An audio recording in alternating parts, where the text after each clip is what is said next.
Hi guys, and welcome to Global Film Pool. On today's episode, we're going to be reviewing Concrete Utopia, a dysphorian Korean film that was South Korea's submission to the Best International Feature Film. In this video, I'm going to be reviewing the film and then doing a bit of analysis about how it did at the Oscars, as well as South Korea's history in the awards category. If you are new to Global Film Pool, this is a channel that covers the best of world cinema and also follows the race for Best International Feature Film Oscar, from when countries select their film to the final country that wins the award. So let's roll. Set in a fictional Seoul, where there is great competition for bigger and better flats. After a horrific earthquake which wipes out almost every block tower in the capital city, one tower remains standing, where residents and outsiders to that block have to work out how they will survive. This is very much a disaster genre film, and it uses CGI relatively well. It's not a genre I'm particularly keen on myself, but it gives that sense of peril, that sense of survival, and from a sort of visual perspective, it meets that sort of blockbuster element to it. I don't want to explore the narrative too much because I don't want to have spoilers. However, there is a sort of element to it that's a bit more depth than most films in that genre, which kind of sets it apart a bit. And I want to discuss the themes that it covers without ruining the plot. Like most Korean films that have been seen by Western eyes, there's always an element of social commentary in there that may be quite Korean specific, but also have universal tones as well, so we as an audience can understand. And I think this film attempts to address these sorts of social commentary elements. And in particular, this sort of difference between those who own property in this surviving block of flats, those who rent, but also them demarking who are the outsiders and them deciding to sort of separate themselves. I think that's a great sort of analysis of how we treat outsiders, whether it be through class, be through people who own property or have a lot of money versus those who do not. But also you could even look at this from a sort of refugee migration perspective of we are one culture and these are the outsiders and we must focus on only on ourselves rather than try to sort of look at the common good for mankind. The film also cleverly looks at the sort of overinflation of property ownership and how society sees that as really important. However, in this circumstance when property is completely reduced to value because of natural disasters, how that status gets then diminished with, this idea of does your status get removed because everything else has been removed in society? And actually the film kind of makes out when you take out these sort of status structures, people are kind of,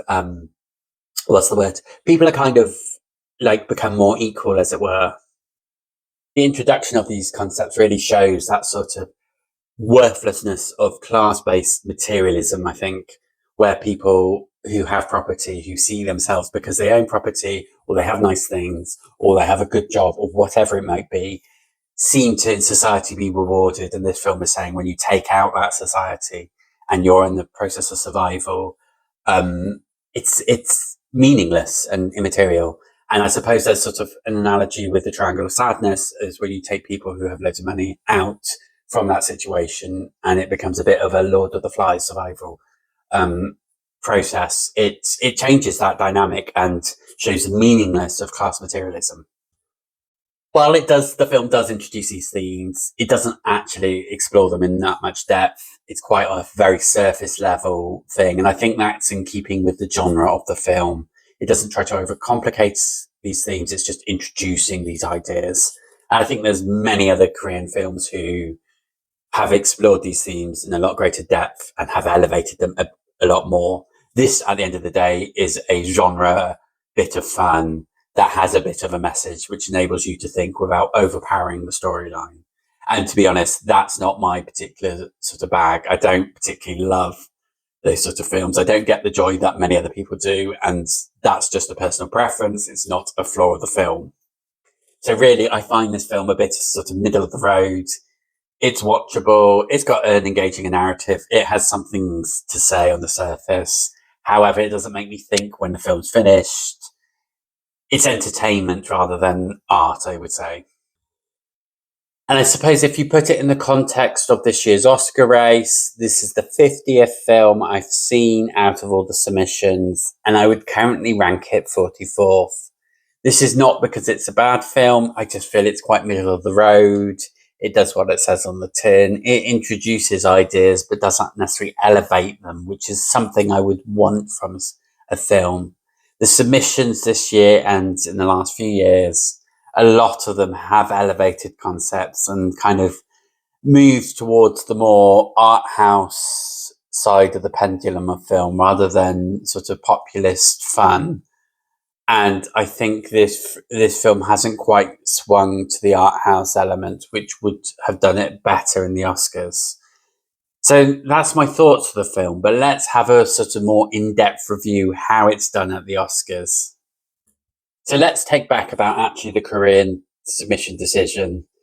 The committee for South Korea had two final films it considered submitting, which was obviously Concrete Utopia, but also the elevated horror Cobweb. Now, I haven't actually seen Cobweb, so I can't comment on the quality or the content of the film. However, the fact it falls within that sort of elevated horror genre that's become very popular suggests that the Korean committee was right to choose Concrete Utopia, not because it was necessarily a better film, but it's much more in keeping with the sort of film the Academy would choose to put forward to the shortlist stage. This is because elevated horror or any form of horror does ferociously bad at this category at the Oscars. So you just have to look back at the Palme d'Or winning French submission, Titan, which one of the best submissions of that year didn't make the shortlist because horror becomes quite divisive. And I think the Korean selection committee decided to put Concrete Utopia because there was a bit more universality to it. It's not a horror film, and they just wanted to meet the sort of expectations of the Academy. And I think from a tactical point of view, perfectly valid decision. But saying that, I can see why Concrete Utopia was not shortlisted. I think there is something around the sort of conflict between more art housey style films and more populist style of films.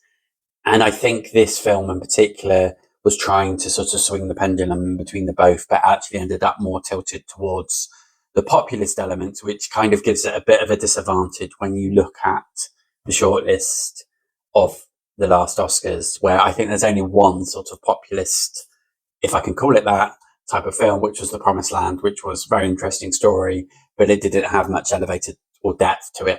I feel it kind of just told the story, which I think I would put this film in this category. So I can understand why it wasn't voted to the shortlist. If you look at Korea's previous success at the Oscars, is Parasite their most successful film, which I think is the perfect example of getting that balance between something that's very art housey. It won the Palme d'Or. It's got rave reviews from loads of critics, but it's also very popular. It's very watchable, even if you're not into the art house. So getting that balance between the two is exactly the sort of film that does well at the Oscars.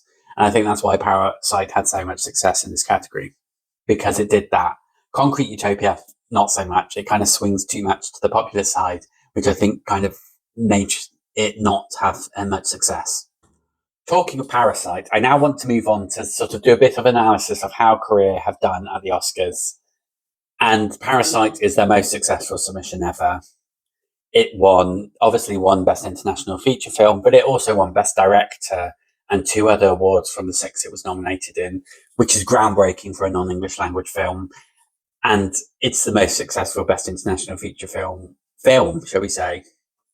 Despite the success of Parasite, it remains the only South Korean submission that has got to at least the nomination stage of the category, and it's also the only one that's won the award. So, and this is out of 35 previous submissions, which South Korea have been submitting since 1962, with obviously years off, etc. But they've only had one film get nominated and win the awards. In addition to this, they've had 2 films make the shortlisting phase. In 2018, Burning, very good film, deservedly got to the shortlisting phase and probably could have got a bit further. And also in 2022, is Decision to Leave, which also got to the shortlisting phase. And there was a bit of outrage it didn't get at least nominated because it topped many people's best film of the year. I personally didn't love it. I thought it was a very good film. I didn't love it. I'm not sure I was quite in the right headspace to watch it at the time. However, there's only been 3 successes at the Oscars for South Korea to get beyond that just submitting the film stage.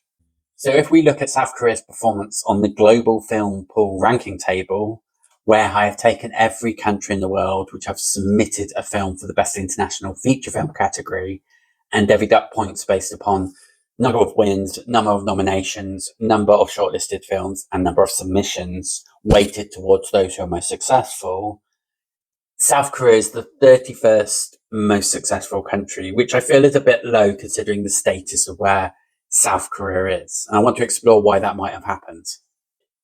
So I wanted to go further into why South Korea has had a relatively poor record considering the quality of the submissions they have put forward.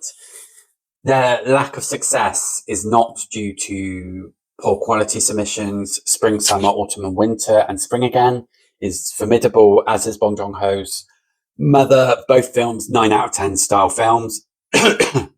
However, they were not successful when they were submitted.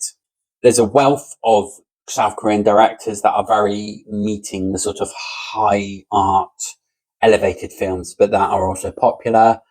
Park Chan-wook, for example, hasn't ever had success apart from Decision to Leave, which made the shortlisting phase. But actually, South Korea have never utilised some of his films. So none of the Vengeance trilogy was submitted by South Korea. So we never got to see Old Boy in the Oscar race. And The Handmaiden also was not submitted. And I feel those films are very Western audience friendly. And Old Boy's been made into an English language version, and The Handmaidens is based upon an English language book. So I kind of feel there was a trick missed there by maybe getting some success. They just chose the wrong films. And it might have been that the violence or the sex or whatever it might have been might have put off South Korea from submitting it for whether it's modesty reasons or whether they just thought the Academy would just not be appealed by it. But actually, I have a feeling they've missed a trick with those films. I've also analysed the last 10 years to look at which countries have the most momentum and have identified the top 15 countries that have had the most success in the last 10 years. I did this because, Academy voters get to choose 15 films to put forward, and you're not going to watch all 90 films because there's some garbage, let's be honest, submitted, but very high quality as well. You're going to go for those countries you feel are submitting like quality films every year, as well as obviously the big awards contender or just directors you've heard of, etc. But having some form in the Academy Awards probably helps your case. And so I've done a top 10 years, the last 10 years analysis of where each country stands. So in the last 10 years, I rank South Korea 12th, below Iran, who also is just a place below them in the global pool film all-time rankings, but above, surprisingly, Italy, just because Italy haven't had an Oscar win since The Great Beauty, which is more than 10 years ago. So I see South Korea as a very emerging powerhouse in the Academy Awards. And I think they've got a bit of scope now to sort of play around with the types of submissions to see what gets success. The 3 films I previously mentioned that has had success for South Korea have all been within the last 6 years. So there's scope for South Korea to really sort of play around with their submissions and see what's successful, and before that sort of success drops off from the last 10 years rankings. Obviously, for the next Oscars, we don't know yet who's in the running. It's very early. In Cannes lineup, there's only one Korean film, which is one of the midnight screenings, which is Ru Song-wang, forgive the pronunciation, has a film called I, the Executioner at the midnight screening. And he's had a previous submission, which is Escape from Mogadishu, which again fell too much to the populist sort of end of the spectrum and didn't have much success as South Korea's submission. So depending what else Korea produces within the next few months, we'll see whether I, the Executioner is the one to go for and whether it's popular and artistic enough to make it to the next round of the Oscar race. Even if Korea don't have success in the next year at the Oscars in this category, I feel like they're on the projection of becoming a sort of regular country that submits films and gets at least shortlisted or even nominated or potentially win another Academy Award, which is obviously a lot harder. It might not happen in the next year, but I feel they've got the momentum. And it's just, they've got great orators who it's just about getting the right film at the right time and making sure they choose the right one, which is something that's Korea in the past has had issues with, let's be honest. And it's just about keeping that momentum and reminding Oscar voters that Korea's submission should always be taken seriously. I think there's something around the sort of culture of South Korea, which is also going to sort of add to that momentum. So obviously Parasite was a global hit and multi-award winner. You've got things like K-pop, you've got things like Squid Games, and you've got things like Korean food even. And also South Korea is really becoming a culture thing in Western culture. And I think that will help always highlight the South Korea submission to be watched and potentially put forward as a shortlisted film for the Oscars.